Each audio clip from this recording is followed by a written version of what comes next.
Hunters, thank you for joining us. I'm Joy. And I'm Laura. And this is The Witches of Letters, a supernatural rewatch podcast. Buckle up as we dive into season 4, episode 3, In the Beginning. This was so fun. In the beginning. I liked this one. It was a good episode. I really like this episode. I remember messaging Laura and being like, I love this episode. We have to watch it together. And then we did. And that was fun. Yeah. Yeah, I really liked it because I really like time travel stuff, but as you found out from my voice notes, it confuses the hell out of me. I'm like, wait. She was having such a meltdown. We were watching it and she was having an existential crisis. She was like, if this, then this, then this. She was in Inception. What happened if, yeah. Yeah. But, yeah, I really liked it. And it's surprising seeing as there's literally no Sam in this episode. Yeah, actually. There's no Sam. Yeah. Just a tiny bit at the beginning and he says like one word. This is true. He is sexy and he is also kind of like a bad boy in the snippet that we see of him in this episode. So that's sneaking out to go see Ruby. Yeah. Also, I'll tell you what was refreshing this episode. What? Dean being really nice and sweet in this episode. But this is who he is. Yeah. Okay? This is who he is. Although he does at one point say that his mum's a babe, which was a bit creepy. And there's another bit. There's another bit where he says something about chasing tail, and I was like, oh dear. But for the most part, he was lovely in this episode. I've referred to that joke as the joke that shall not be named in my show notes. I reject it. Okay. Mm-hmm.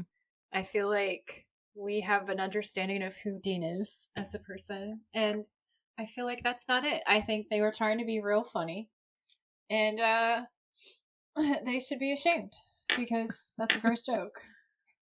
It's just no. I think they were trying to play to the whole. I think they wanted to make a joke about Dean being in hell, and I think that they were trying to play to the whole awkward comedy from Back to the Future, because there's that whole section where his mom hits on him and it's really uncomfortable. Yeah. And it's no. No. I did like all the little Back to the Future references actually. Except that was really, really fun. Yeah, that one's rejected. I'm sorry, you guys. Laura took me out before we started recording because I was showing her some photos. I showed her some pictures of my mom and then a younger photo of me. And she said that I looked like Steven Tyler. No, I didn't. I said you look like Liv Tyler. You said you look like Steven Tyler. Oh yeah, Thank you very much. I got the order wrong. She said actually you look like Liv Tyler. And then I looked at it and I said I think I look more like Steven Tyler. And I stand by that. But it was a very sweet compliment from her. And I then laughed so hard, but she was very funny in my defense. But then I called you Steven later. After that, yeah, she just started calling me Steven. I laughed so hard I had an asthma attack, and now I can't breathe 100%. So if I'm raspy or if you hear me tilting away and coughing, it's Laura's fault. All right, it's Laura's fault. Oh, Joy, guess what? What? I can update my green eye list by 2 people from this episode. Oh my god, here we go. It was Young Mary and Deanna, both had green eyes. So they're on the list now too. I feel like either I'm colorblind, because you keep perceiving these colors as green, and I'm like, when I'm watching the episode, these people have blue eyes. Well, I have to say, green. Young Mary, some of the scenes she looked like she had more bluey green eyes, but sometimes she definitely looked like she had like Dean green eyes. So I don't know if it's the lighting or if they are changing them. Laura's like, it's a conspiracy, I tell you. Chuck has the bluest eyes I've ever seen in my life. Wait, what? Chuck, aka Charles, aka the Whitmore kid. His eyes are shocking blue. Oh, I was watching this scene and I was literally like, this is the only person she cannot come back to me and be like, they have green eyes.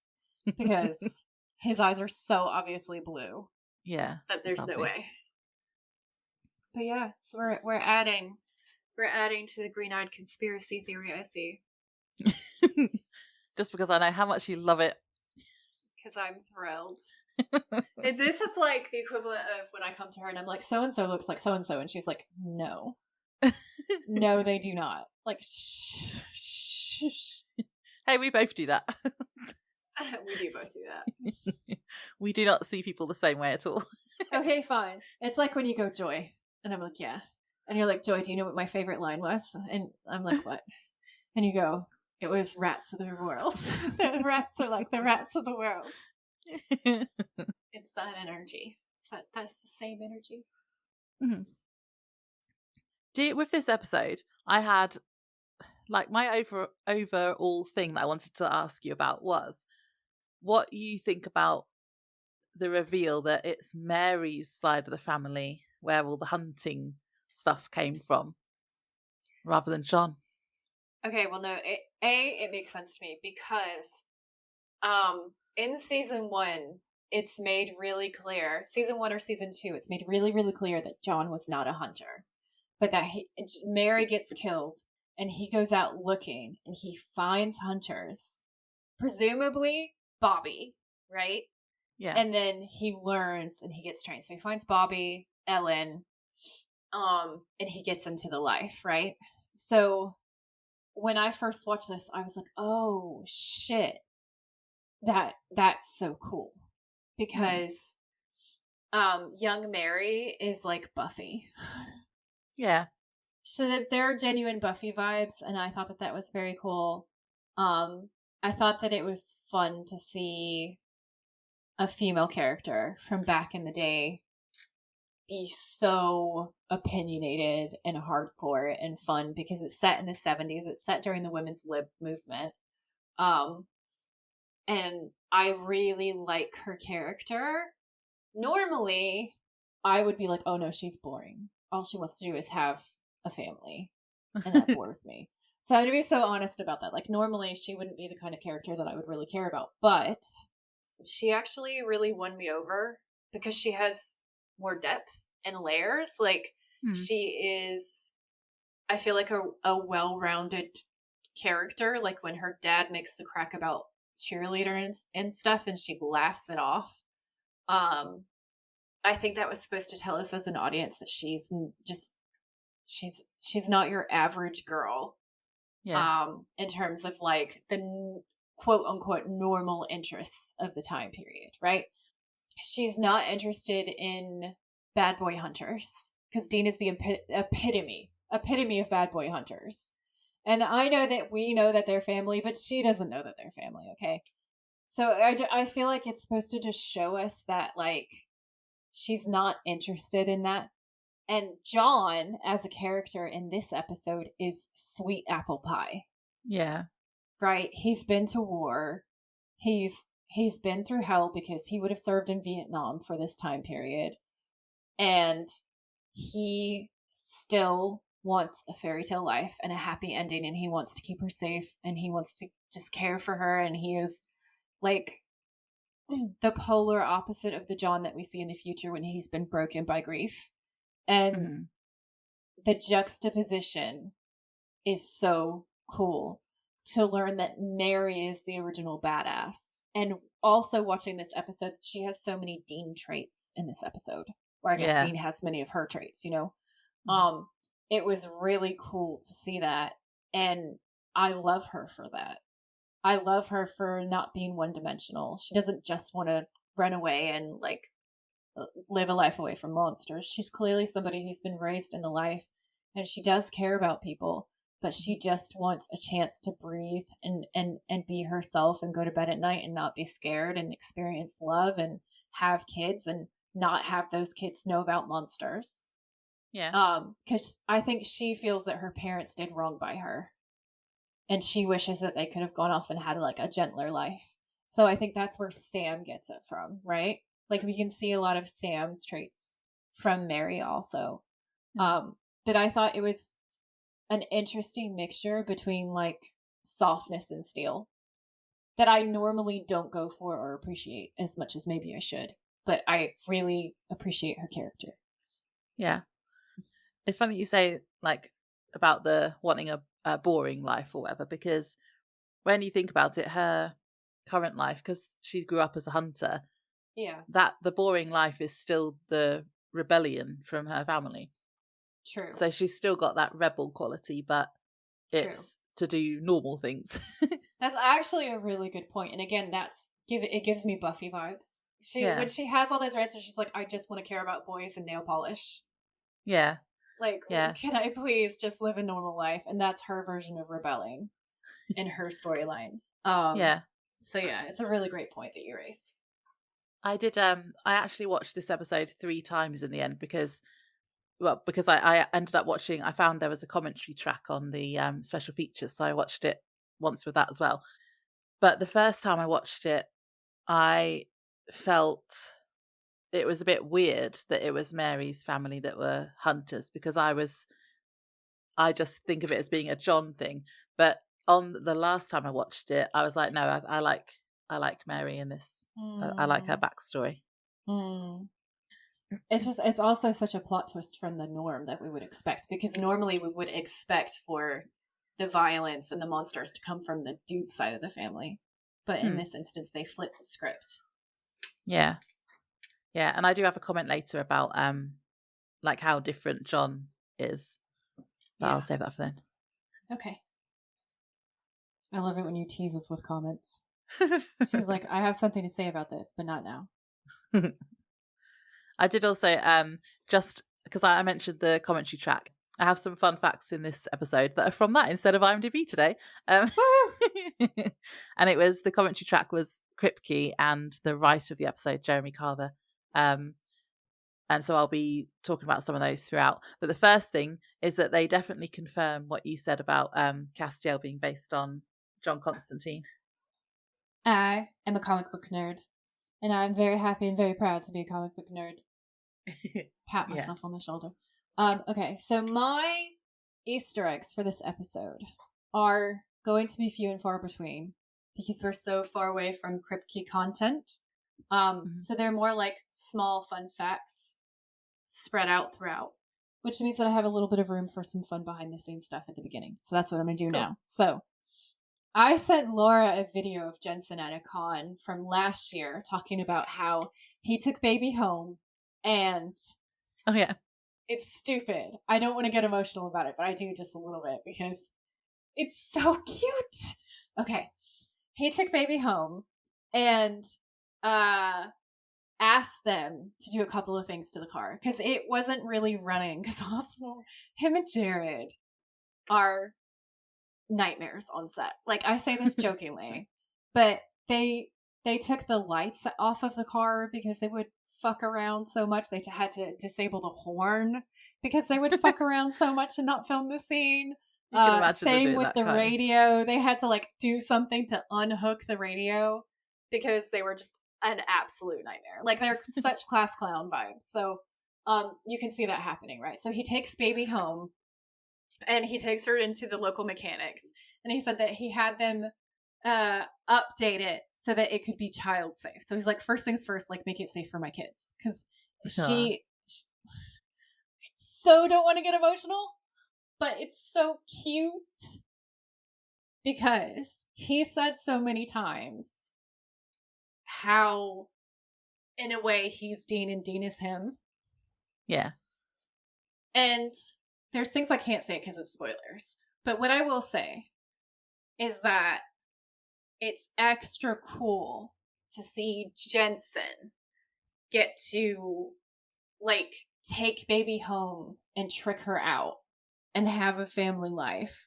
There's some really cute stuff of him and Danielle in the car joking around and saying they just use baby to make out it. It's so cute. It's adorable. And there's a lot of like the stuff that they did while the world was shut down. They filmed from baby. So freaking adorable. During COVID? Yeah. So he has her all tricked out. He had them add air conditioning because he lives in Texas. Fair.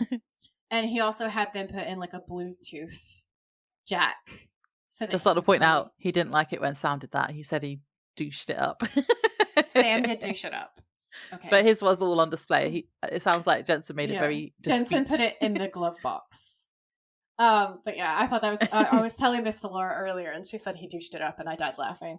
So yeah, so Baby is, as many of us already know, but I just think it's extra beautiful from the point of view of this episode, because while we haven't got to season 5 just yet, and we don't have the entire epic backstory of the car, we start to see the seeds of that sown from this episode forward. And because Dean is the whole reason, it turns out, why the Impala is so important. Yeah. I just love it. So I've got Baby facts and things that he said about Baby. Cool. So aside from he's made it his family car, which is so fucking cute. I can't. I have some quotes from him from a con many years ago. Okay. And then more recently, and I just think the juxtaposition of it is wild and adorable. Okay. So this is from back in the day. He's saying, my favorite part of shooting season 11 was the filming of episode 4. We've never shot like that before. We've done a little bits and pieces like what you'll see, but never an entire episode. And he says, there were a lot of times when Jared and I are in the car down the road. The crew is miles away and we've got the cameras rolling and he and I are just on our own. And then he smirks and he turns around and he does that like Dean Winchester smile, you know, the one. And he says it was a very bad idea because that car goes very fast if I want it to. And I'm so sure that one of the things that he said later on when he was talking about he had to have the mechanics really super up was, I think they fucked with the engine so that he couldn't do that as much anymore.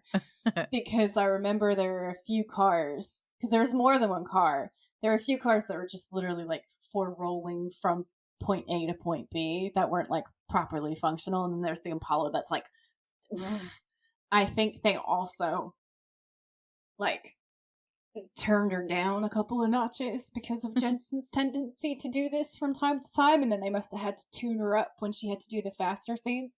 But I find that hilarious. The fact that they were like, oh God, these actors. So then the next one comes from when he's older and we're talking about his driving. He says he was pulling out of the parking lot at the hospital after JJ was born. And he says, I was going over speed bumps like, oh, I'm so sorry. And Jared chimes in and says, is she broken? Because he's like so sure that that is something that Jensen said. And Jensen says driving down the highway back home was like, honk, honk, drive around me.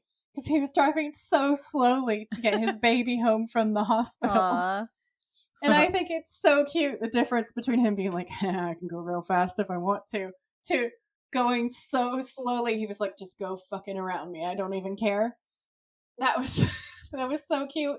And then knowing that he tricked the Impala out, but he tricked her out also to be a good family car. I just can't. It's too perfect. And those are my things. That's cool.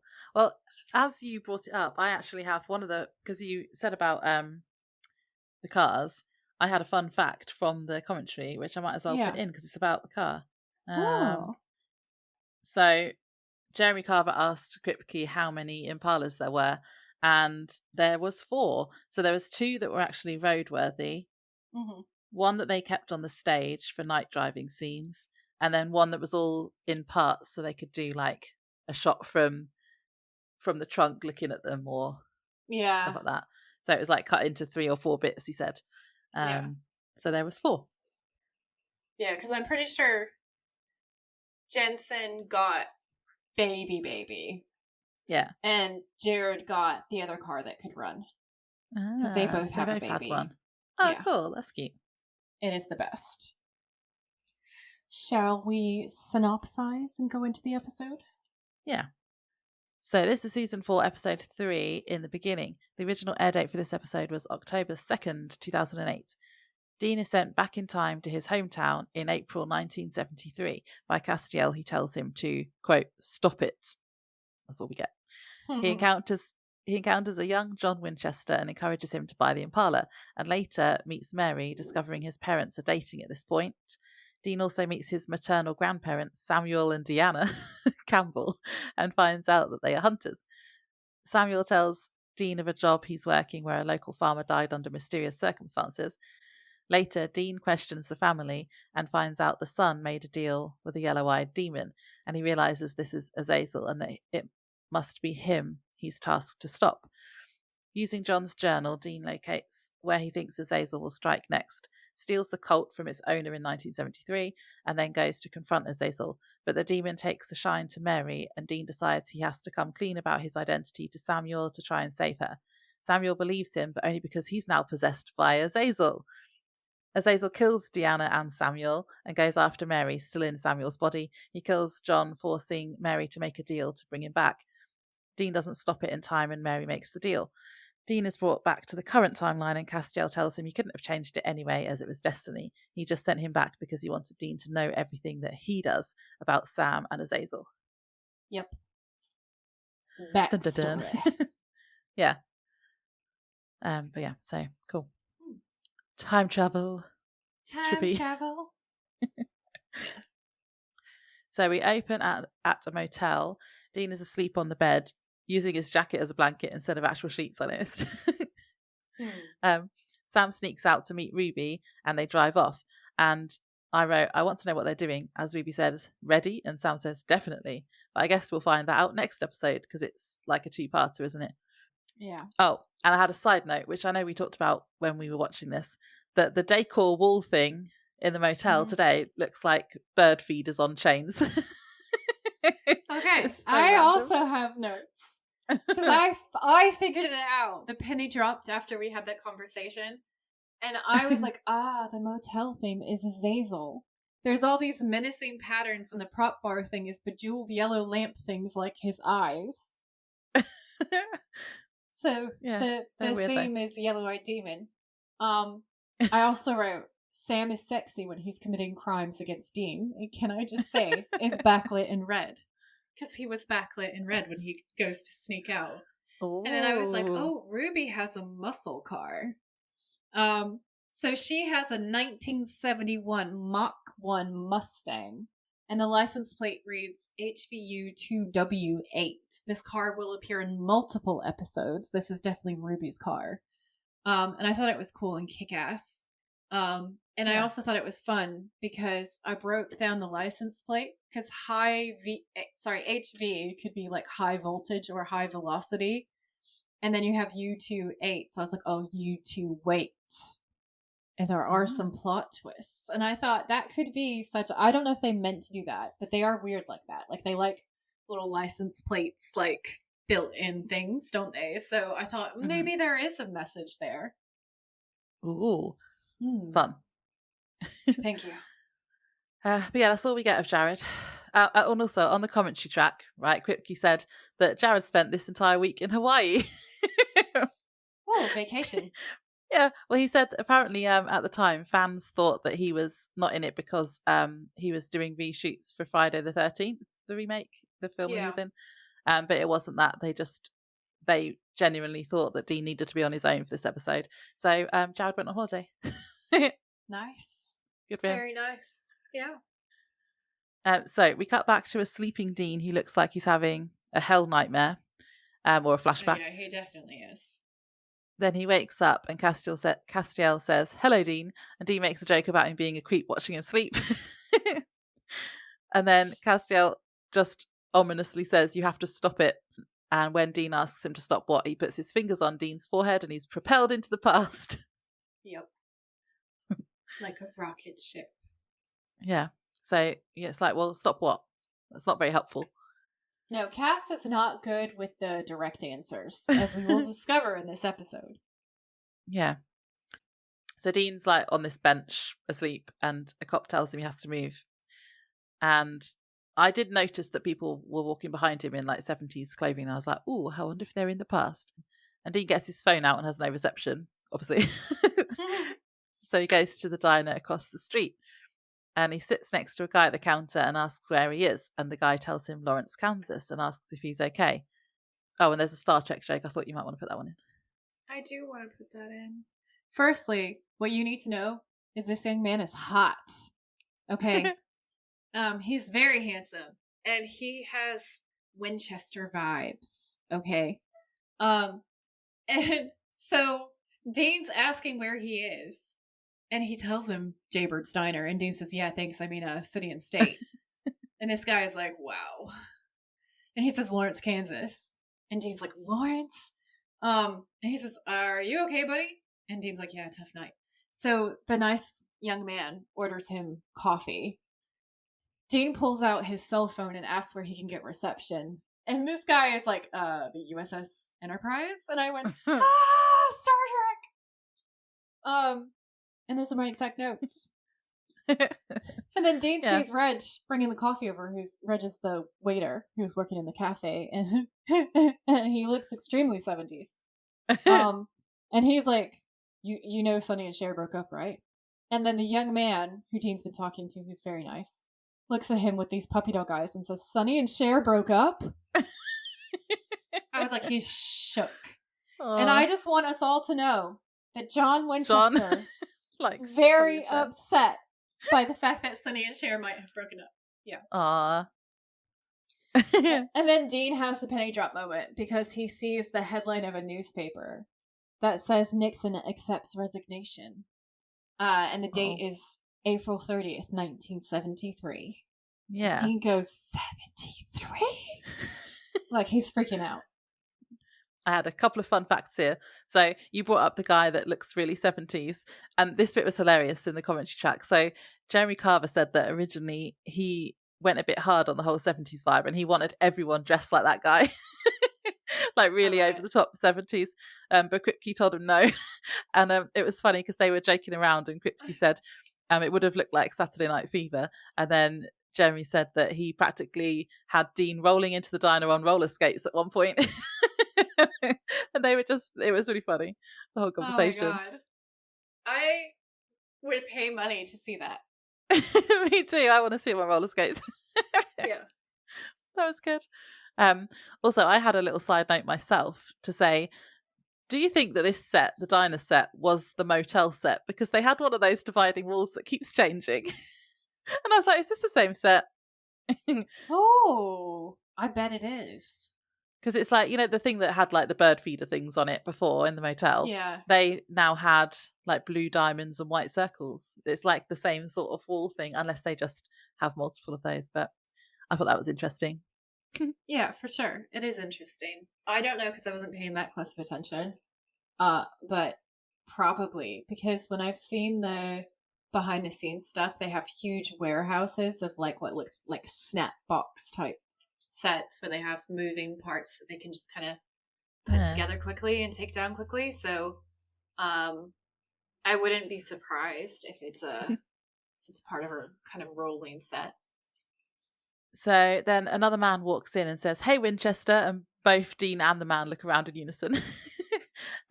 He greets the man sitting next to Dean and calls him John, and Dean whispers, "Dad," to himself. John then notices Dean staring at him and says, "Do we know each other?" And Dean says, "I guess not." John then leaves, but on the way out stops and looks suspiciously back at Dean. And Dean looks really shaken up because he's just met his dad, who's like the same age as him, or younger. I couldn't work out how old they were. So the actor who's playing his dad is younger than Jensen. Fun fact. Yeah. But I don't know if John is supposed to be younger than Dean. But it's adorable. Either way, I also in my show notes have a photo side by side of I can't remember his first name. Something Cohen, the guy who plays John in this episode. My mind's going blank on his first name. But very, very nice man. He's very handsome. I have a side by side of him and Jeffrey Dean Morgan at the same age. And they look genuinely really similar. Now this one I didn't put together. So you can trust that it's actually accurate. Okay. I might show it to Laura so that Laura can like verify. I'm gonna send it to you on WhatsApp. Hang on.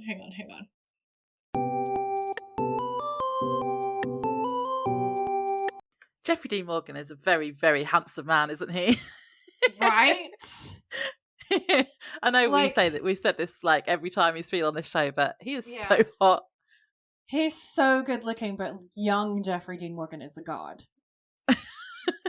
Like, there's a lot of people who've pointed out that he looks like a fusion of Jensen and Jared. And Jensen and Jared are already so good looking. It's like if you put them together and add it up, then you get young Jeffrey Dean Morgan. So the casting was really good. Yeah. Yeah. God, he's such a handsome man. I miss him. I know. So anyway, my point is they look alike. Yeah, they do. Confirm. Thank you. Finally, we got there. Like I say, you didn't come up with that one. I'll cut that bit. No, leave it in. Let the people know. So John walks out of the diner and Dean follows him. As he turns the corner following John, he basically bumps into Castillo. Castillo, like, apparates right in front of him. And Dean says, "What is this?" And Castillo says, "What does it look like?" And Dean says, "Is it real?" And Castillo says, "Very." And Dean says, "Okay, so what? Angels got their hands on some DeLoreans? How did I get here?" And I was like, that's amazing. I love the Back to the Future.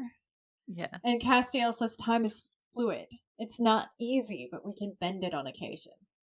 And Dean's like, "Well, bend it back or tell me what the hell I'm doing here." And I wrote, his outrage is both hot and adorable.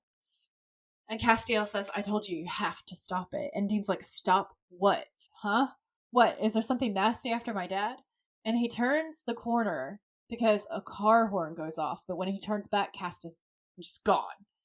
And Dean says, "Oh, come on. Helpful. What are you, allergic to straight answers, you son of a bitch?" There are lots of son of a bitches in this episode. It's great. But I wrote, laughing my ass off, typical Cass.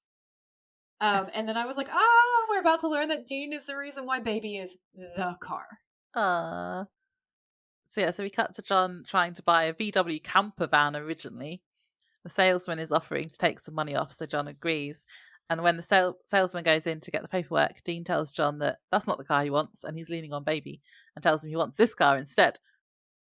This bit has another fun fact from the commentary. So when Jensen was reading the script, he called Kripke, and he is just as confused by time travel as me, because he was like questioning it and saying, how can he have the Impala already if Dean like he already had it, but Dean told him to get the Impala, so he wouldn't have had the Impala before. And then Kripke was trying to explain it to him, saying that it was like a closed time loop. I didn't really get it, but yeah, I just thought it was cute how Jensen was as confused as I am about the whole time travel thing. That is adorable. My explanation is, what happened is, okay, so the past has all happened the way that the past happened in order for us to reach this point. Okay. So what? I don't think I'm ever going to understand. Okay. All right. Think of it like this. Think of it like time stopped when Cass pulled Dean into this little time bubble. Mm-hmm. And so the past has not yet been affected by what's happening here. This whole episode is the present moment. And the past is a fixed point. Yeah. So it can't be that affected. So it wouldn't be affected until he went back and then realised, maybe they didn't have a car or something. So, but the thing is because Dean always shows up at this point in order for the world to work. Dean says, "Hey, you should get this." And Mary makes the deal to save John. And therefore everything else happens. So basically, this point in time that we're seeing has always happened. It's just we're seeing it the first time that it ever has occurred. Does that make sense? It's and Dean is a set point. And Dean is realizing it too. And then there's a cascade effect. But time will continue as it always was. That's that's the closed loop sort of thing, isn't it? That's what the closed loop means. Yeah, it still confuses me, but yeah, I can just about get my head around it to understand some of it.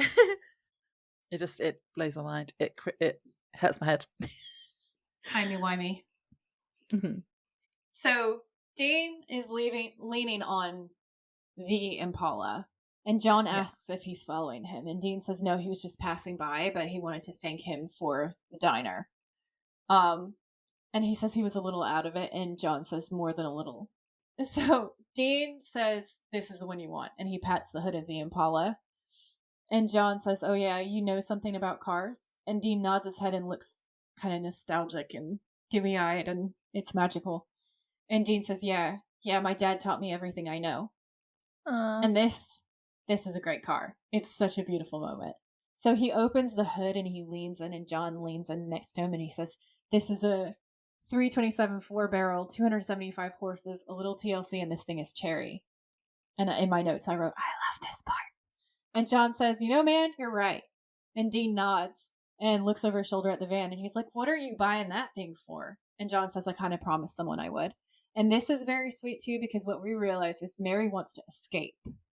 So Mary's thinking of what would be a good road tripping that you could live in. Yeah, this is supposed to show us that she's willing to run away with John, and John's willing to sacrifice everything for her. Yeah. So Dean says, over a 67 Chevy? I mean, come on, this is the car of a lifetime. Trust me, this thing's still going to be badass when it's 40. And when he says that, his eyes are all lit up, and it's just magic. And John kind of thinks about it, and then he holds his hand out to Dean, and he says, John Winchester, thanks. And Dean shakes his hand, and he says, Dean Van Halen, thank you.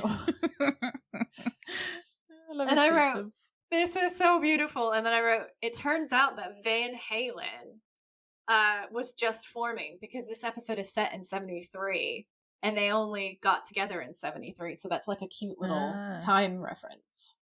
And how he could get away with using that as his name. Yeah. It must have been so trippy though for Dean to like see his dad as in his 20s or whatever. Oh yeah, for sure.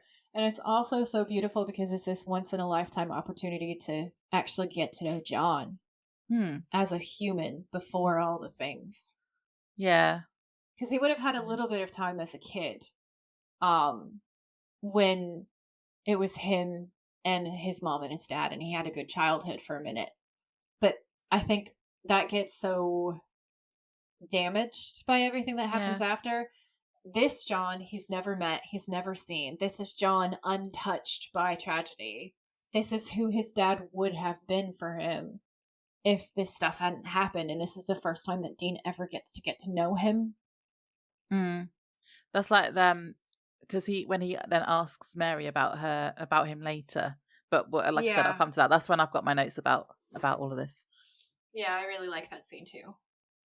So Dean makes a crack about himself being in rough shape, and John says, no kidding. And he says, hey, I've been hungover before, but wow, I was getting chills in that diner. You didn't feel any of those cold spots, did you? And John says, nope. And Dean says, I swear I smell something weird too, like rotten eggs. You didn't happen to smell any sulfur by chance?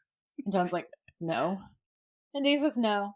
There have been any cattle mutilations in town recently? And John goes, okay, mister, stop it. And Dean says, yeah, if only I knew what to stop. Listen, watch out for yourself, okay? And I was like, this is adorable. And John's like, yeah, sure. And I was like, John clearly thinks that Dean is another Vietnam vet who just has not adjusted well to civilian life. Like he's giving him, I've just come back from the NAM and everything is not okay. Yeah. Just casually asking a stranger about sulfur and cattle mutilations in daylight, as you do, after being like, where am I? What state am I in? Yeah. So then John has obviously bought the car because he goes to pick up Mary in Baby. And Dean follows behind and parks way too close like he always does. He's not very good at trailing people and being inconspicuous about it. Oh, on the special features, there was an extended scene here as well. And it shows Mary actually climbing out of her window and down like a trellis thing at the side of the house. But we just see her coming from, it could have been the front door. But that was good. I think they should have kept that in. Because it shows definitely like her escaping again. Yeah. Yeah. Gives her more of a Dean vibe. Yeah. But she just runs over to John from the house and says she hates the car and why didn't he get the van? And I wrote, you're wrong, Mary. It's a great car. I really liked the way that they used golden hour light in the scene. And I felt like it gave us this beautiful glimpse of what John and Mary would have been like without all the horrors, because they're in this perfect suburban setting, and it's like true golden hour lighting. Everything has this dreamy kind of look to it, and it just looks kind of fairy tale like. And they're when they're talking, they're just kind of having this easy banter. So again, it's really beautiful and nice, and I think it does a great job of also setting us up to see how horrible the horror is. I feel like this is something Laura's going to make fun of me for, but I'm serious though, because the horror in this episode gets really amped up by how beautiful these little insert parts are, these glimpses of this completely different world. Yeah. The whole episode is like brighter like that as well, isn't it? It is, yeah. So Dean is watching this, and he sees Mary and says, "Mom," to himself. Yeah. And then we cut to John and Mary in a diner, and Dean is staring at them through the window, and he's not very far away from the window. He's like just staring through it. And then I just like, no wonder she notices him later. Oh, and this is when we get the quote that we don't like. No, I just wrote, then there is the joke that shall not be named. Who raised you, creepy guest writer guy? Yeah, he makes it weird. He anyway, does make it so weird. We then hear John and Mary's conversation, and they are talking about how Mary's dad doesn't approve of their relationship. Mary reassures John that she loves him, and then says she'll be right back. And John pulls an engagement ring out of his pocket and looks at it. We then cut back to Dean, and Mary appears behind him and asks why he's following them, and then she beats him up. She does. This on the commentary, they said that they had no stunt doubles in this bit. It was just the two actors doing this fight. Bad ass. No wonder it looks so good. Yeah. Dee manages to pin her against a fence and notices a bracelet that she's wearing with lots of protective charms on, and asks if she's a hunter. And I wrote, plot twist. I noticed that I wrote down, holy shit, she has the Aquarian star, which for those of us who have seen later episodes, what the fuck? Also, she has the anti-possession symbol on her bracelet too, which is how we know she can't be possessed by Azazel. So that's interesting.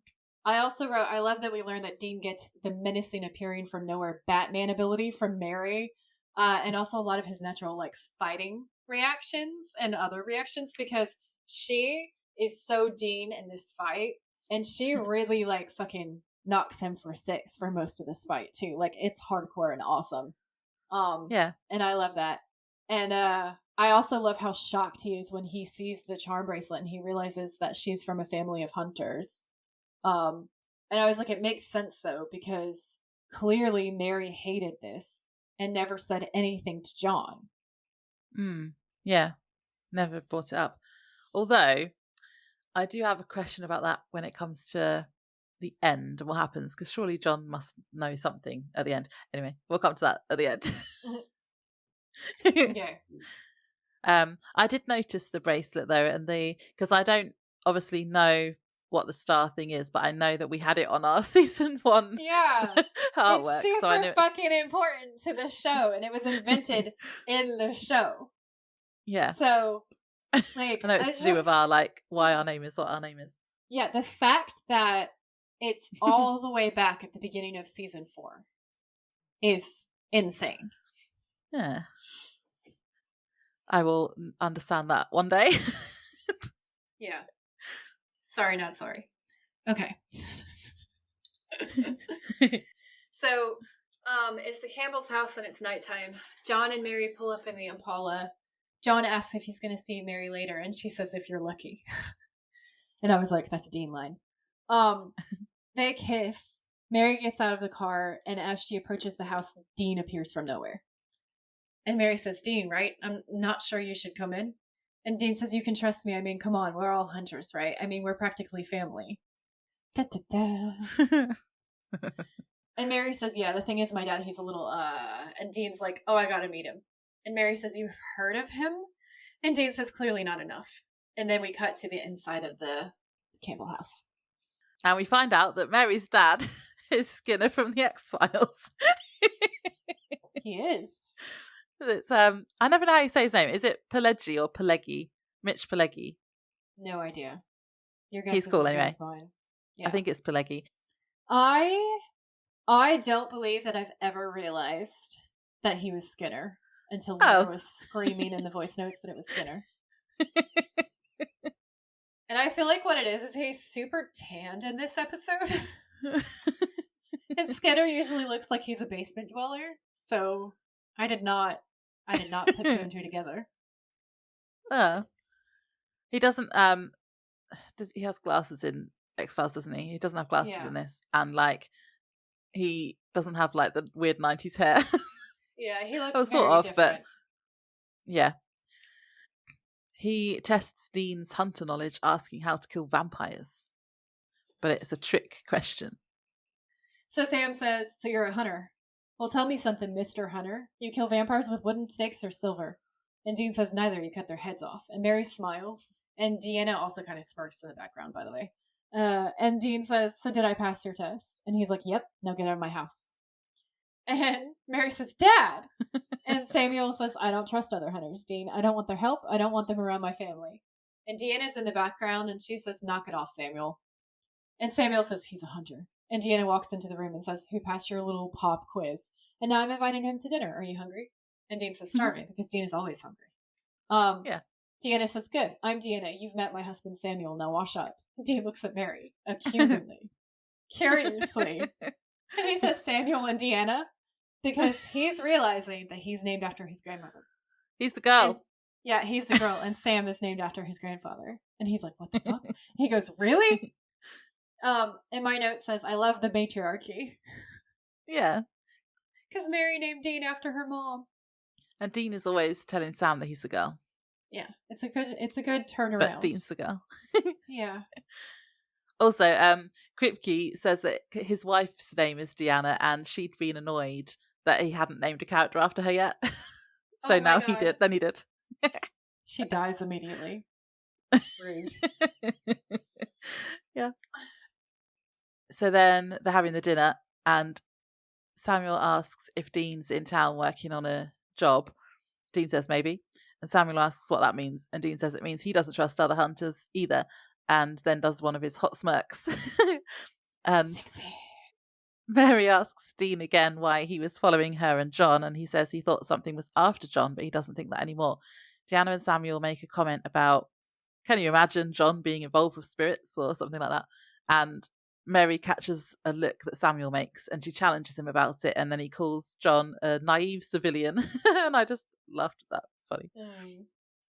And then Mary's like, oh, so would you rather I was with a guy like this, meaning Dean? And I'm like, ew, Mary, no. And Dean's like, no. Yeah. Very Back to the Future. Yeah. Dean asks Samuel if he's working a job, but he just says might be. And Mary rolls her eyes and says that he's working a job on the Wiltshire farm. What is it? Is that it? Wiltshire farm. Sorry, they do say Wiltshire. I've lived in the UK for so long that I would say Wiltshire because it's what they would say here. Yeah. So is it Wiltshire? Wiltshire, yeah. Okay. Yeah, so Dean says, why does that name sound so familiar to me? And Samuel says that it's been all over the papers, and Tom Wiltshire got tangled up in a combine a few towns over. And Dean's like, well, that kind of thing happens. And Samuel says, well, so why was he on it in the first place when his crops are all dead? And Dean says, demonic omens. And Samuel says, that's what we got to find out. And Dean says, what about the rest of the town? Well, did you find anything on the web of information that you have assembled? And Deanna gives him this weird look and is like, electrical storms, maybe. The weather service graph should be here on Friday. And Dean's like, by mail? And Samuel's like, no, we hired a jetliner to fly him into us overnight. And this just reminds me of when Dean says something kind of himbo-ish and Sam takes the piss out of him. So that worked out well. That's funny. Yeah. And Dean points out that it sounds like they're probably hunting the same thing and says they should group in together and just take it out real quick. And Sam says, what part of we work alone don't you understand, son? And Dean was really hurt, and I said that it broke my heart, and he was completely crestfallen because he is. And he hurt sweet baby Angel Dean. Okay, and that's not okay. And that's why he has to die in this episode. So Mary and Samuel are sitting in this truck outside of a house the next day, and we put two and two together and figure out where they are. And we know they must be there on the job. And Mary asks why he dragged her there. And Samuel says, family business. And I was like, oh, family business. John always used to say. Family business. Yeah. So Samuel says, what, you'd rather be waving pom-poms at a bunch of dumb jocks? And she kind of smirks at him and walks away. And he's like, where are you going? And she says, to do the job, Dad. So he walks up to the house.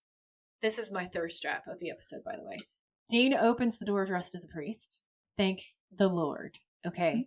And Samuel says, Father, I see you beat me here. And Dean says, the Lord is funny that way.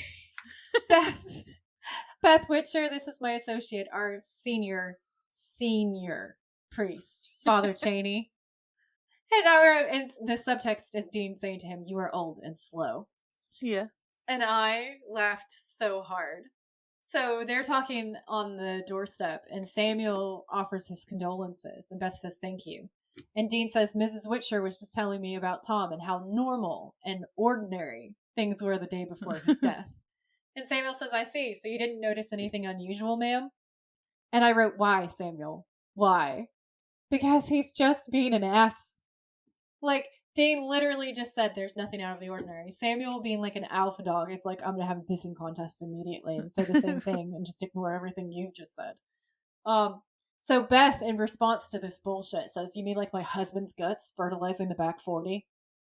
Legend. Iconic. She's amazing. And Sam has no idea what to say. Samuel's like, what the fuck?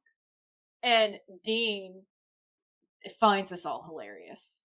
Because he was like, I told you. I literally, in front of her, told you that there was nothing weird, and you're still pestering this woman whose husband was, like, ripped apart. She's not that broken up about it because her husband was an asshole. But still.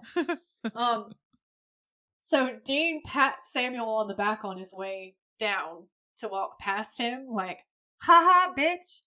And that's amazing. So Samuel shares this really awkward smile with Beth. And then you see Dean approaching Mary and the son, whose name is Charlie. So Mary says, Charlie, would you like to tell the father what you just told me? And Charlie goes off to tell this story about how his dad drank and hit them, and that a stranger came. And he thought that he was just a Bible thumper, and he says, like you all, which I find funny, because they're supposed to be from the church. And Charlie says that he just wanted the beatings to stop. And so when the stranger asked him if he wanted the beating stopped, he thought he was crazy, and he was like, obviously. And then the next thing he knows, his dad is dead, and he's asking them if they're gonna send him to jail or anything. And Mary says, you didn't do this, Charlie. And Dean says, did the stranger want something in return? And Charlie says he didn't want anything. And Dean says, come on, Chuck. He wasn't just handing out freebies now, was he? And I've highlighted that because the name Chuck becomes important later on, and I thought this was a funny reference. So Charlie says that he says something about coming to call in 10 years from now, and that maybe he'd want something then. And Dean says something like, what? And Charlie says, I don't know, okay? Look, I told you he was nuts. And Mary grabs Dean and leads him a couple of steps away and says, what do you think?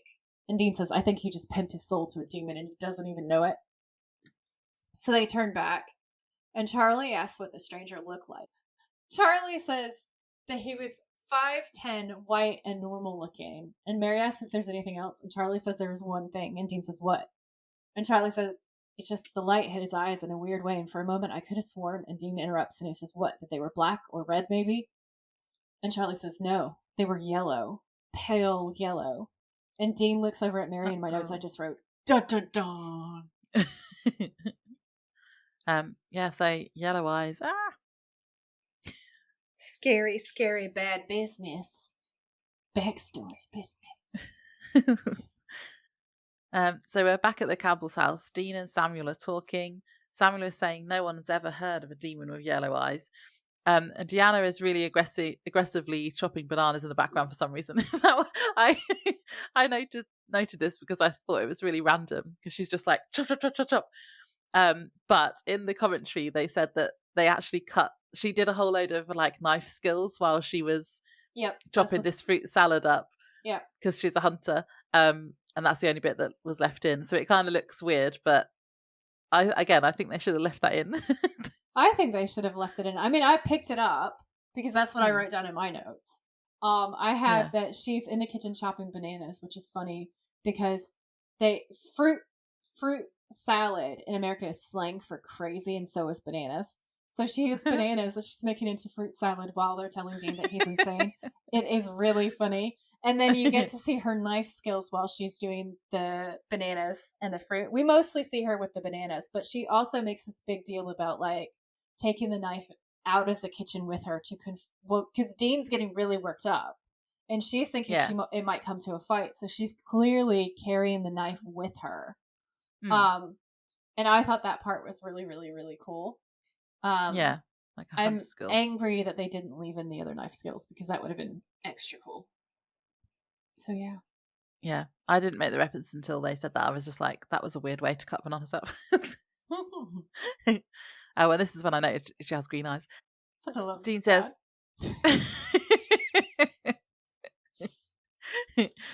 so Samuel's just said that no one's ever heard of a demon with yellow eyes, and Dean's like, well I have. This thing killed my family, and he says they're all in danger. He says he's going to kill the demon and is trying to track down Daniel Elkins to get the Colt. Samuel says he's heard about the Colt and he used to tell it to Mary as a bedtime story, and Dean explains that it's real, so it must have had this kind of like hunter lore behind it, and they used to use it as like a bedtime story. Samuel asks how he will know where the demon will be, and then Dean gets the journal out. It's quite convenient that this travelled back in time with him, just saying. I thought it was really cool because in my notes it says that it's so cool because we haven't actually seen the journal in a minute. And it's really cool that you have John here. I do like the journal. And he's going to write it, and it's crucial to the plot, and Dean has it. Like, I bet he was sleeping with it. Like, because he's sleeping in his dad's jacket with his dad's journal. I think we're supposed to, like, infer. And that's so sweet and adorable. He's just a precious baby. It's a good job that Sam didn't have it that day, because there's always one of them always has it. Yeah, it's true. He says his dad had written a list of anyone who had ever been in contact with the yellow-eyed demon, and he finds an entry for someone at the Whitshire farm, and that's why it sounded familiar to him earlier. Samuel notices the date for the entry was 2 days ago and asks how that can be on the list, and Dean kind of looks a bit shifty and he's trying to think of an explanation, so he just says, my dad could see the future. Yep. I love that part. He's like, my dad's psychic. He then sees an entry for tomorrow night, and the name is Liddy Walsh. Samuel says it's close, only about 3 miles away, then glances at Deanna. And Dean says, I know you guys think I'm crazy, and Samuel agrees. He's like, you seem like a really, really nice kid, Dean, but yeah, you're crazy. And Dean says, maybe, but he's going to stop the demon once and for all. And I went, yeah, go Dean, we don't think you're crazy. And then I did a little heart. Aww. That makes me happy. I wrote the bit that I said earlier about her knife skills. And then I also wrote, because it becomes very clear in this scene, like this is the scene where this occurred to me, that there's a 13-year age gap here that really grosses me out. And once again, Hollywood normalizes disturbing age gaps with a much younger woman. When she was 18, he was 31, just saying. Because Mary has to be... This? So the age gap between Deanna and Samuel. Oh, okay. Is huge and weird. And I can't unsee it. And, like, if we math the math, and we give him credit and choose to believe that she was 18 when they started seeing each other, which it has to be around the case because Mary is supposed to be, like, around 20 in this episode. Yeah. Then she would have been a teenager and he would have been, like, 31, which is gross. So I just need Hollywood in general. I know this is the past, but I just need Hollywood in general to make note of this and just stop it. Ew. No. I didn't notice anything to do with the ages. It was just because she looked obviously so much younger than him. And I was like, why is she married to this super old man?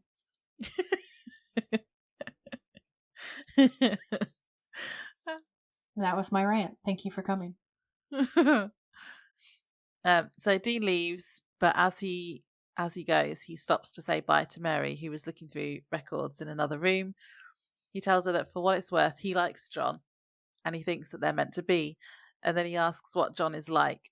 And then I just wrote, the John that Mary describes is not one that Dean recognises, because she says he's sweet and kind, and she says he's everything a hunter isn't. And I wrote, lol.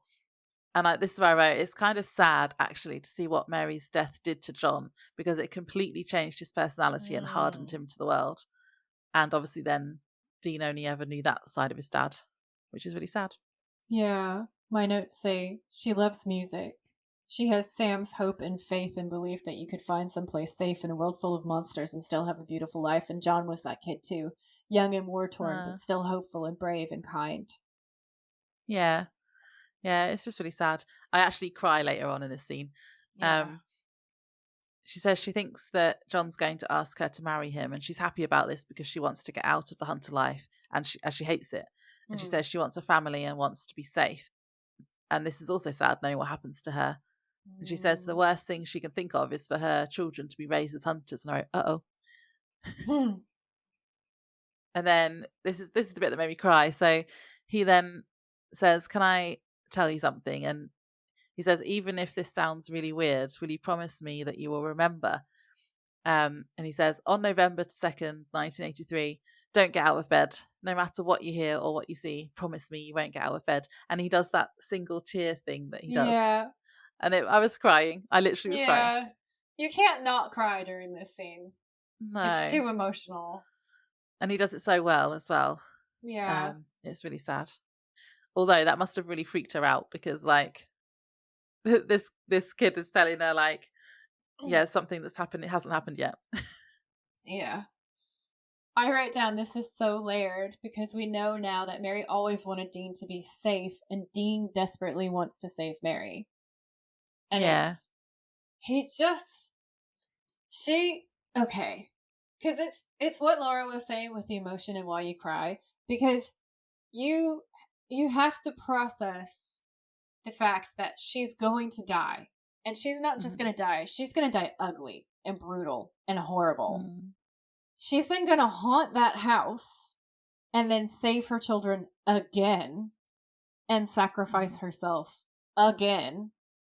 And it's just like, it's inescapable for her. Like the life of the hunter, the violence, the brutality, everything that she's trying to get away from. Her dad, maybe he's a great guy, but he's also very controlling from what we see in this episode.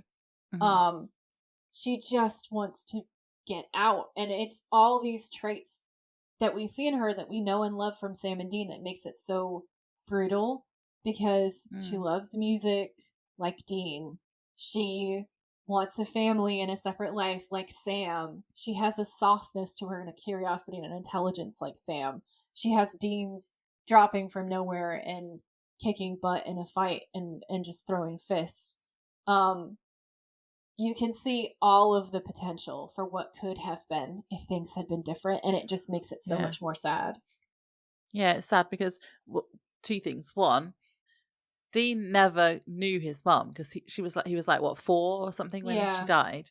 So he grew up without her, and it's like he's like, oh, might still have her if she doesn't die. Yeah, it's the hope. Yeah, that's what's sad. And also John basically turns into Samuel. Yeah, he does. They're very similar. Oh, like, that's probably how such a good point. How they were brought up, the same way she was brought up. Yeah. Which is what she didn't want. Her worst nightmare. Yeah. So that's sad as well. It's tragedy on top of tragedy. Yeah. This is depressing. It's horribly depressing, but I'm giving you gold stars because you've made some really important points this episode. So it's the road. It's nighttime. Dean's driving. Castiel just appears next to him. Dean jumps. I like that sound effect. Thank you. Dean says, so what? God's my co-pilot? Is that it? And Castiel just looks at him, and Dean glances overhead. And he says, well, you're a regular chatty Cathy. Tell me something. Sam would have wanted in on this. Why not bring him back? And Castiel says, you had to do this alone, Dean. And Dean says, and you don't care that he's tearing up the future looking for me right now? And Castiel deadpan looks at him and says, Sam's not looking for you. And we're definitely supposed to infer something bad is happening from that. And Dean says, all right, if I do this, then the family curse breaks, right? Mom and Dad live happily ever after, and Sam and I grow up playing Little League and chasing tail. I roll. Castiel says, you realize if you do alter the future, your father, you, Sam, you'll never become hunters, and all those people you saved, they'll die. Dean says, I realize. And Castiel says, and you don't care? Dean says, oh, I care. I care a lot. But these are my parents. I'm not going to let them die again. I can't. No, not if I can stop it. And Dean looks back to see Cass's reaction, except Cass is gone. That was, just to give it away now, that was my first draft of the episode where Dean says, oh, I care. I care a lot. Oh. Because he does care, but he also, like, he wants to save his mom. Yeah, but he does care that it thing. means, that all the good he's done is going to be erased. But yeah. Oh, I did actually put in my notes, these are very difficult choices he has to make, poor Dean. Yeah. It's a really heart-wrenching episode. It's really good, and it's really good fun in places, but it's definitely also really, like, it'll make you cry. It'll make you feel the feelings. So then we get a scene where Dean's going to steal the Colt. So he has broken into Daniel Elkin's house, opens a safe, and finds the Colt. We then hear a shotgun cocked behind him as Daniel has come in, and he tells Dean to put the gun down. Dean turns and pulls the Colt on him, and he says he needs the gun for a few days. And Daniel says that's not happening. And Dean says he needs the gun to save his family. So if he wants to stop him, he'll have to... Thirst trap! So if he wants to stop him, he'll have to kill him. And I was like, this was really risky, because he, like, puts his safety on, doesn't he, and walks past him. And he could have been shot at any second. But then he looks back at Daniel and he drops his gun too. And I just went, phew. And Dean tells Daniel that he'll be able to find the gun with the Campbells in Lawrence later, and then leaves. Because obviously he has to go and get the But wait. back. Because this part is so important to me as a nerd. I'm the nerdiest of all nerds. There's this moment where Elkin looks at Dean and Dean looks at Elkin. And I've written down that this is a really cool, like, night to night kind of moment. Like, as in, like, knight in shining armor. It's sort of like, because these guys are both heroes. Because when you know Elkin has the Colt, like, you know, demons, monsters, everyone is after the Colt because it's so dangerous. It can kill anything. So Elkin being the guardian of the Colt is a huge big deal. Him letting Dean take the Colt is like letting Dean take Excalibur. This is like Arthur handing Excalibur to someone else for a minute, because he recognizes that they're in the same place. They're the same person fighting the same fight. So it's so beautiful and so cool. And it's just this quiet moment between Jensen and this actor. And it's just a look, but it says, like, all of this stuff. And it's really, really, really fucking cool. I love that moment. So we cut to Samuel and Mary cleaning guns. This is quite a nice little father-daughter moment.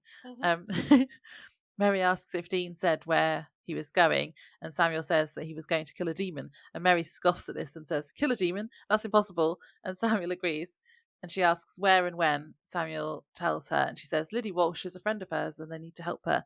And then I just wrote sexist joke from Samuel. I can't even remember what it was now. He says, I mean, she wants to hunt. She doesn't want to hunt. Is this some sort of female time of the month thing? Oh, and yeah. Deanna looks at him like she's thinking about killing him, and then walks out of the room with this, like, absolutely disgusted sigh, and that was funny. And then Samuel in the background is just going, what? He's such an idiot. Because I don't even realise that that's offensive. Yeah.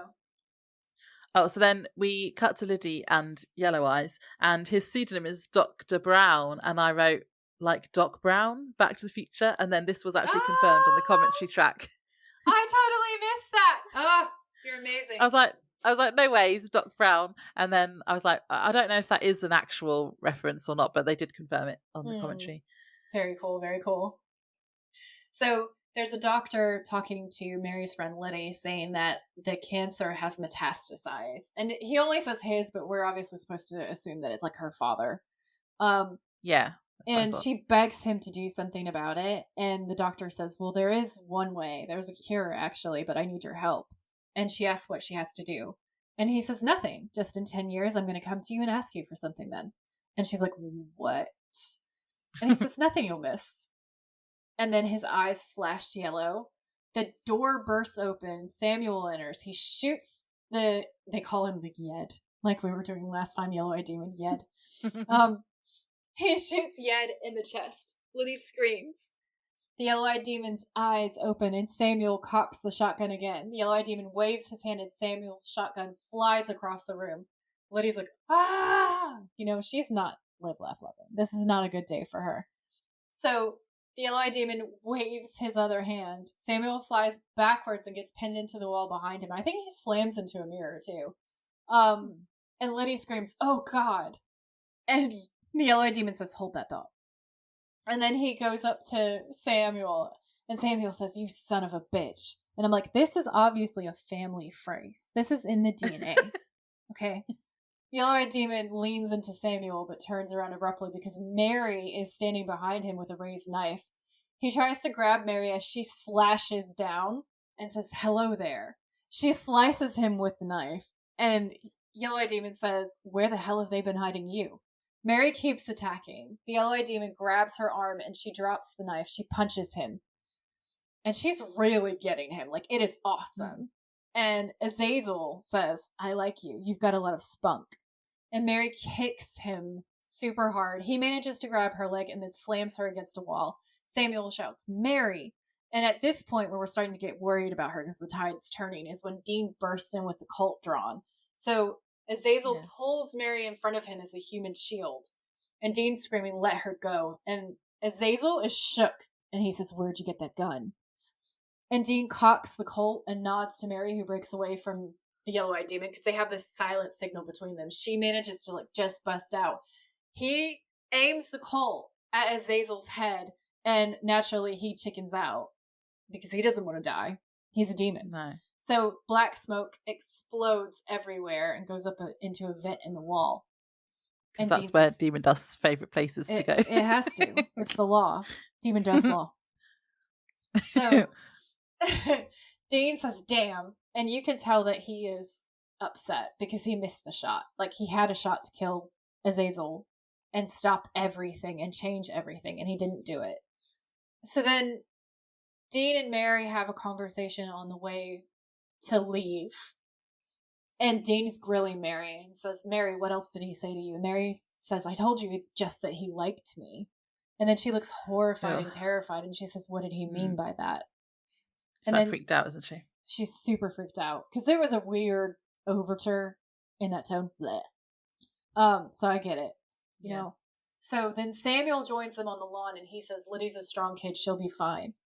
And he looks at Mary and says, are you okay? And she says, no, Dad, I'm pretty far from okay. Can we go? So then they turn and walk to the truck. But on the way, Sam turns back to Dean and says, nice job in there. Dean says, I missed the shot. Samuel says, take the compliment, son. I'm saying I was wrong about you. And I, right here, was like, it's Azazel. Because as soon as a Winchester bitchy-ass man says something nice to Dean, you know he's possessed. I did have a question here to say, is he already yellow eyes here? Yep. And I bet, did the Demon Dust just hang around in that vent and go into Samuel once Mary and Dean went outside? Yeah. Also, if she has an anti-possession charm, why doesn't he? But he should have a tattoo. Yeah, he should have a tattoo. You know, he's just not as good of a hunter as Dean. So,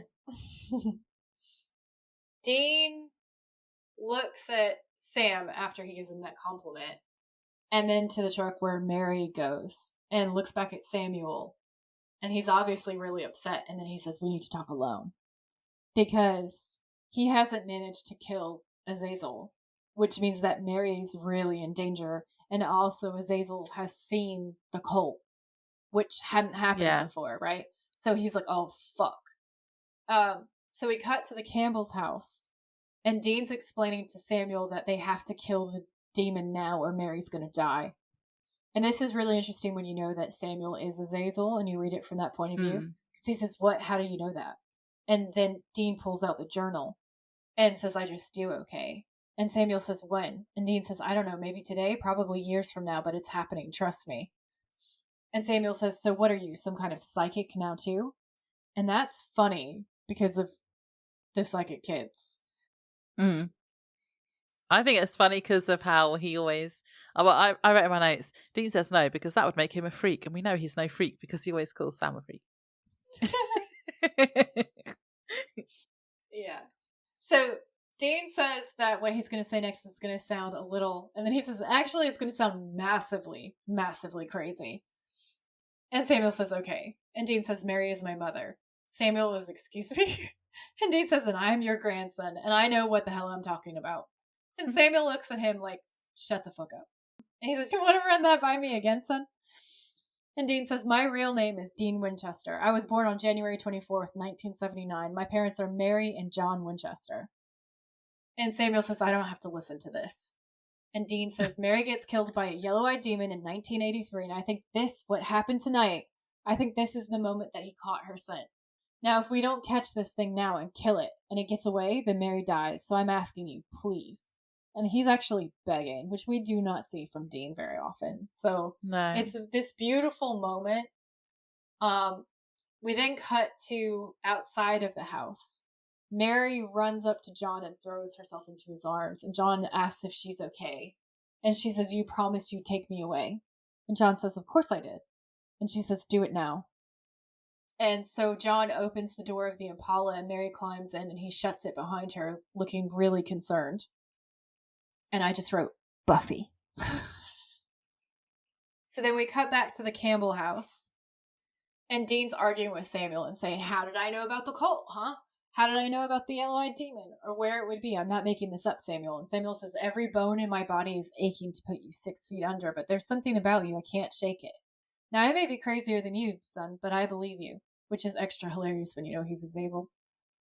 And then Samuel asks, how do we find the bastard? And Dean says, right here, the list. And then he shows him the journal. And Samuel says, oh, with the Colt? So that Dean pulls the Colt out of his jacket to show him where it is. And he puts it on the table. And Samuel says, here, let me see it. And this is such an echo of what happens when John was possessed. Yeah. Dean hesitates, then moves it away and says, sorry, I don't let anybody hold it. And Samuel says, I'm your grandfather. Which is, again, an echo, because I'm sure John says, I'm your father. Yeah, I think so, yeah. And Dean says, nothing personal. And Samuel says, sure it is, especially when it's me you're trying to kill. And then you see the yellow eye flash. And it's so creepy and scary, especially the first time you see it. You're like, because I wasn't expecting it. Like, I was a little bit suspicious. Yeah, but I think the first time that I was watching, I was not expecting it. No, I didn't. So then Dean gets slammed across the room into a chair. Like he's tied to the chair effectively and smashed back against the wall, and he's glaring, but he can't move. So then the yellow-eyed demon says, future boy, huh? And he walks over and he says, I only know one thing that's got the juice to swing something like that. You must have friends in high places. So I kill your mommy? That's why you came all this way, to see little old me? And Dean says, oh, I came here to kill you. And Azazel says, hey, wait a minute. If that slut Mary is your mommy, are you one of my psychic kids? And then he leans over and does this really gross sniff. Yeah. And he says, no, not you. Maybe you got a sis or a bro. That's terrific. Means it all worked out. After all, it's why I'm here. And Dean says, so that's what this is about. These deals you're making, you don't want these people's souls. And he says, no, I just want their children.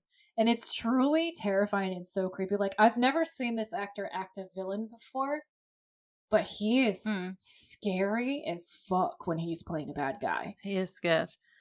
It actually, on the commentary, Kripke said that he thinks that he plays one of the best Yellow Eyes. And he says he's up there with the original guy, which is Fred Lane. And yeah, I agree. I still prefer Fred Lane. But he is good. Yeah, the OG, no one can compare to the original Azazel, but he is definitely a second. Like, he's a close second. So Dean asks why her, why any of them? And Azazel says because they're strong. And Deanna comes around the corner and clocks what's happening. And you can tell that she's trying to figure out a way to save Dean and her husband, but she just doesn't know exactly what to do in the moment. She's clearly trying to work out where the best weapon is. And Azazel says they're pure and they eat their Wheaties, my own little master race. They're ideal breeders. And Dean makes a face, and I wrote, ew, Nazi demons. Demon Nazis. Yeah. And Azazel says, oh, get your mind out of the gutter. No one's breeding with me. Though Mary, man, I'd like to make an exception. So far, she's my favorite. I know, right? He's so gross and so scary. So Dean looks absolutely furious and tries to break free, but he can't quite break the control that's on him.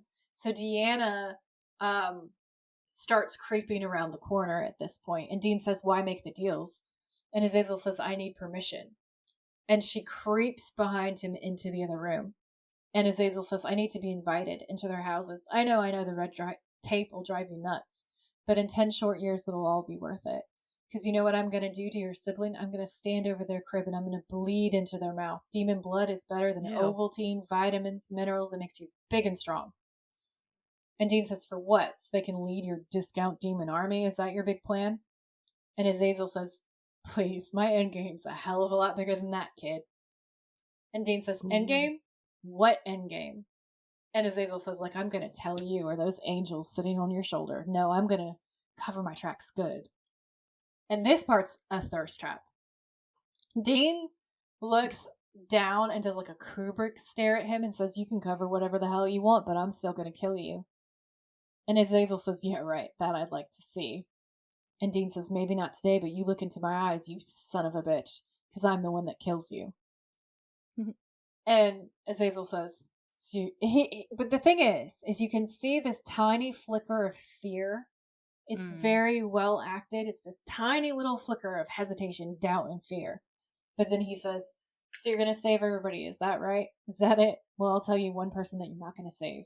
And then he takes out a knife, and then he stabs Samuel's body, and he says, your grandpappy. And he winks while he stabs Sam. And around where he stabs him, it looks like his liver. It looks real bad. And Dean screams no, and so does Deanna. So Azazel at this point obviously realizes that Deanna is there, so he attacks her while Dean's trying to break free. The Allied demon sends Deanna flying and breaks her neck in the kitchen as she tries to crawl away. It's really brutal and horrible. Yeah, it's horrible. I actually would like to say to the writers that I feel like she should have gotten in at least a couple of stabs or something. That was some bullshit. Deanna's harder than that. She was going for the Colt, though. That's the only thing. So if she'd got the Colt, he couldn't let her get that, because otherwise, I suppose he could have kicked it away from her and then had a fight. Yeah, she should have at least gotten in a stab. Something. So anyway, he breaks her neck as she's trying to crawl away. Dean grabs the Colt and rushes to find her dead and Azazel gone. And then he starts... Poor Deanna. There's a split second, you see all the grief on his face, because he loves his grandma. Obviously, this is the only time he's ever gotten a chance to meet either of them. And now she's dead in front of him, but then he realizes that his mom is next, so he starts calling, Mary! Mary! And it's like he'd be like, Sam? Sammy? So it's really good. It's really impactful. Yeah, it is. So my initial notes for the next scene are, oh look, it's the bridge from the Urban Legend episode and Fresh Blood. Nice. I didn't notice that. I think it's the same one. It's similar. Yeah. John and Mary are parked by the bridge, and John says he guesses Mary knows why he's brought her out there, but Mary stops him and says that there are things about her he doesn't know. John doesn't care though and gets the ring out to propose. She goes to kiss him, but then Samuel / Yellow Eyes bangs on the car door and pulls her out, and John chases after them, and then he snaps his neck. And then this is where my time travel brain was going, what? Because I was like, oh no, John's dead. Does that mean Dean is going to fade away like in Back to the Future? Like that picture he disappears. Oh my gosh. So Mary holds John in her arms and then looks up at Yellow Eyes and says, you killed him. And he's like, yeah, and I killed your mum and dad too. And she calls him a son of a bitch. And that's, where we that's where Dean gets it from. Yep. I wasn't expecting that either, because I thought that would have come from John. Yeah.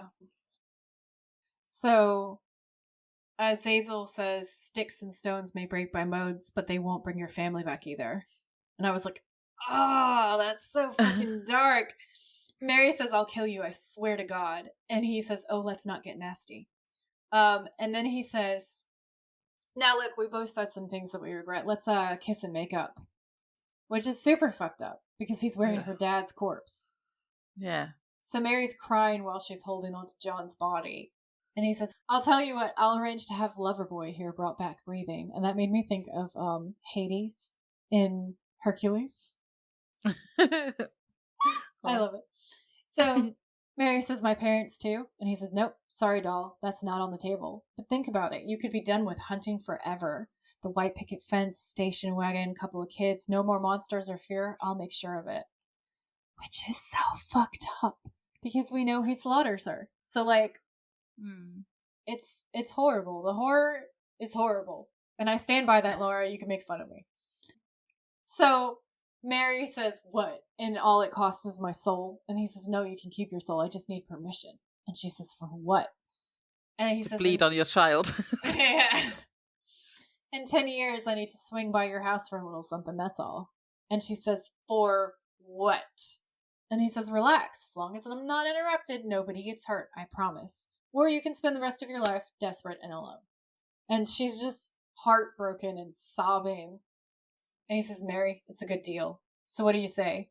And Dean drives up, and we cut across to see his reaction as the camera pans back to see Mary kissing the demon. And he screams, no, which we all did too, because... bleh. Yeah, because it's her dad. Also, apparently the studio did call Kripke and say, do we really want the dad kissing the daughter? And Kripke was like, yeah, we need it. This is a really long time before Game of Thrones. Like, some dark bullshit. Yeah, so, that was weird.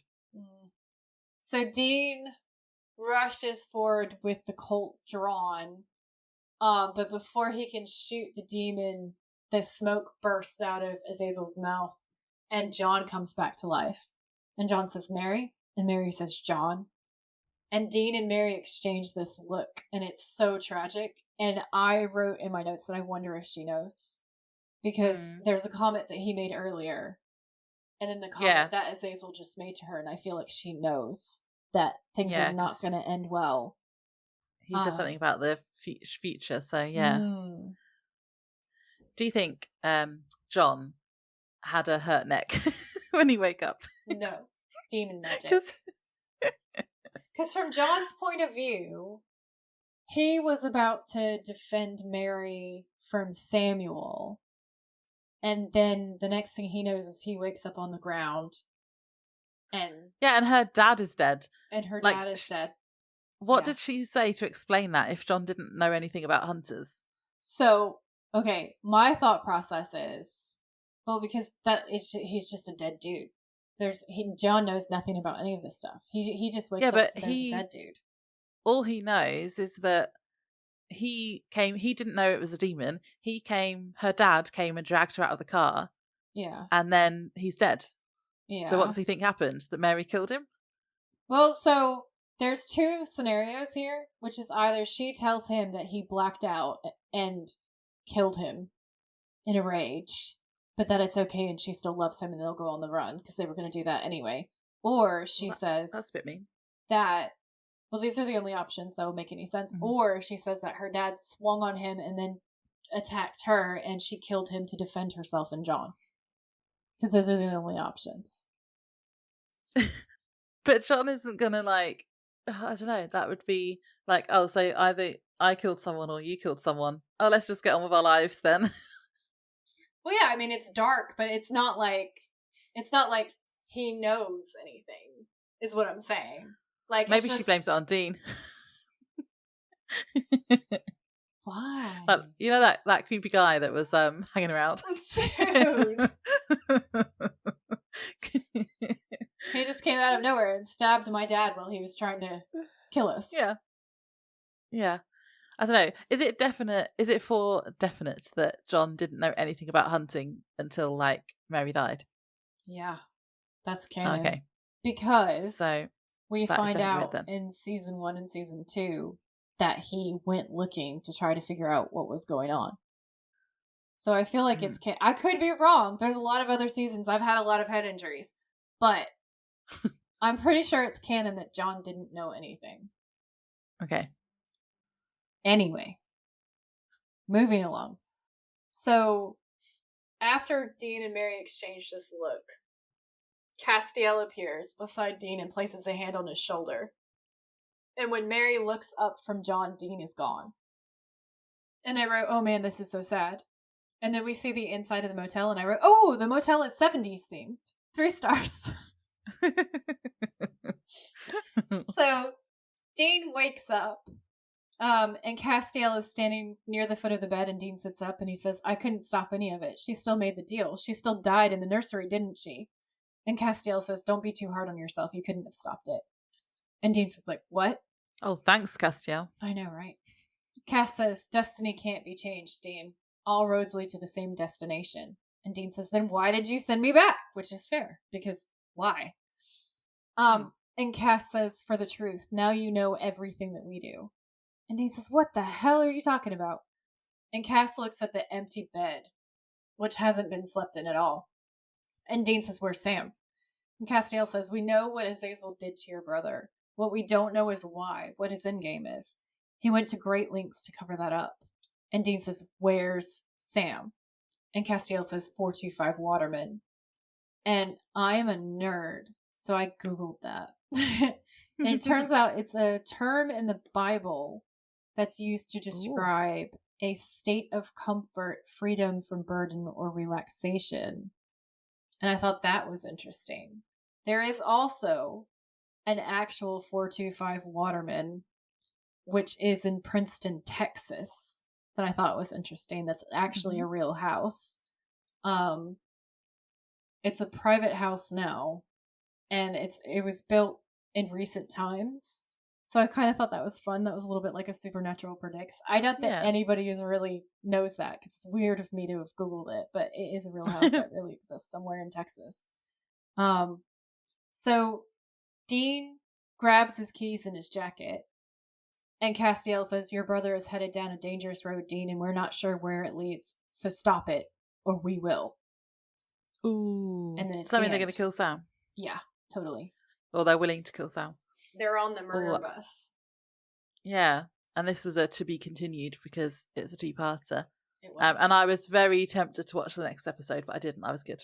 She was messaging me. She was like, I really want to. And then she was like, but it's a 2-parter. I can't do it. Can't justify it. And I was like, ah. Because you were like, well, let's just do it. Let's watch it. I was like, yeah, who's going to know? And she was like, I'll know. Yeah, so I don't know what Sam has been doing, but you did. Do you remember? Villainy. Is it going to be, I don't know if you can tell me, but is it going to be like what happened while Dean was in the past? What was happening? Or is it like from now it's carrying on? I'm trying to think of how I could say this. I mean, I'll find out tomorrow night if not, because I'm going to watch it after work. All I can say is my only clue to you is Hannibal. Because that's not a spoiler, but it's like a mild hint. Enjoy that. I've got to try and work out what that means. I haven't watched Hannibal for a while. End of episode games? Yes. Villain hot or not? Extremely not hot. Who is the villain? Well, Yellow Eyes. Azazel. Yeah. But he was in so many bodies. None of them were hot bodies. If you had said to me, is Ruby a hot villain? I would say yes, every single time. But it was not Ruby, it was Azazel, and he was not hot, and he was not in his original body. Was hot. Okay. Yes. Thank you. I have to admit something to you. I don't know if I want to say this on the podcast, but I think I'm going to anyway. Do you fancy Skinner? When there's one episode of The X-Files. Oh, if anyone's watched The X-Files, you're going to know which one I mean. He's basically naked for the episode. And I was like, is Skinner hot? And my friend, I don't know if she probably doesn't listen, but my friend always takes the piss out of me now because I thought Skinner was hot in that episode. Okay, so Laura says yes, hot villain. I say no. No, thank you. What was your thirst trap of the episode? It was the Dean saying, "Oh, I care a lot," in the car with Castiel, because he's like the people not being saved that he's already saved if he changes the past. That's a really good I liked one. that bit. Mine was smug priest Dean taking the piss out of Samuel and also being dressed up like a hot priest. That's my thirst trap. What was his scare rating? I gave it a 6 out of 10. Same. Because there are hijinks and there's fun. There's also brutal horror. It was a mixed bag. Yeah. I gave it a 6 as well. Because it wasn't like really, really scary all the way through. Yeah. Just bits. What was your favourite quote? Dean saying, "Oh, come on. What are you, allergic to straight answers, you son of a bitch?" I thought that was great. I had a funny one, which was just when he says, "My dad could see the future." That was really funny.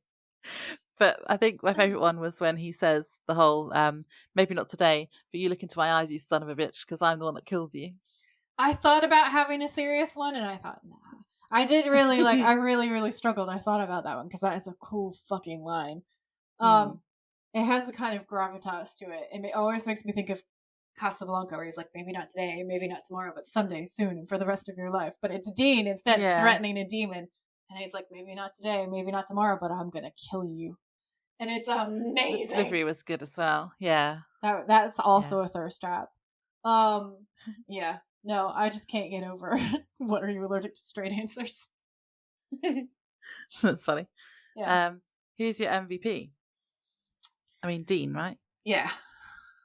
Because I bet he really tried to like change whatever he didn't even know what he was supposed to change, and it wouldn't have made a difference anyway. But I don't think it can be anyone else because it's all his heartbreak and all the things that he did. I think the only other person that it could be is Mary, but I feel like since Dean is more central to everything that's happening, he's going through more. It has to be Dean. Yeah, and also Mary did make the deal that ultimately fucked everything up. Yeah. Yeah. I was going to try and say it a nicer way, but yeah. Yeah. It's the start of the Winchesters doing anything and everything to save each other. Yeah, she started it. Yeah. And motel rating, I didn't notice. Well, I just put, was it just the standard sort of motel at the beginning and the end? Meh.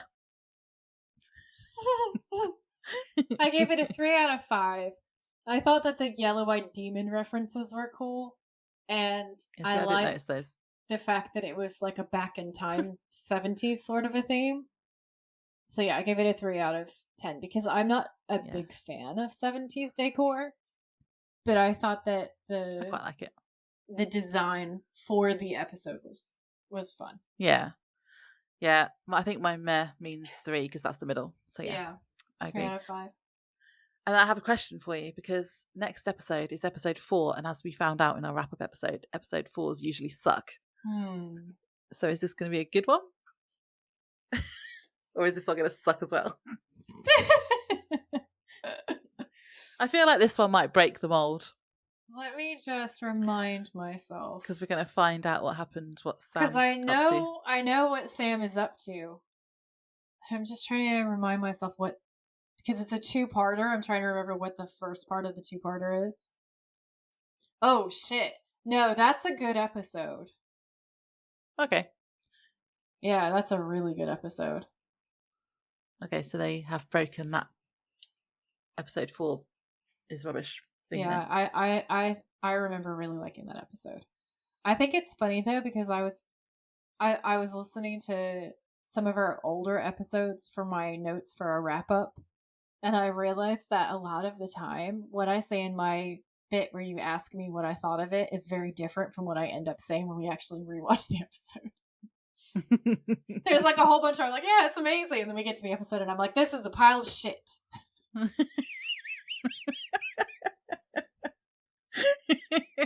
You're like, oh yeah, I really like this episode, and then we watch it and like, I didn't like this episode at all. Yeah, because It's I the had worst episode in the world. I was like, ever. yeah, Mystery Spot is amazing. And then we watched Mystery Spot and I was like, I hate this episode.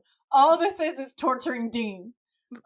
Mystery Spot is amazing, and you had it in your top 3 still. See, here's the thing: it is amazing, but when I'm watching it and Dean is just dying all the time, it's really hard on my but in funny feelings.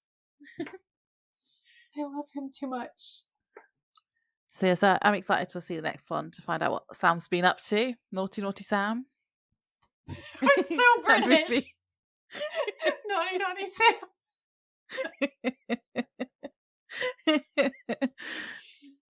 I feel like on that's where we should end it. Just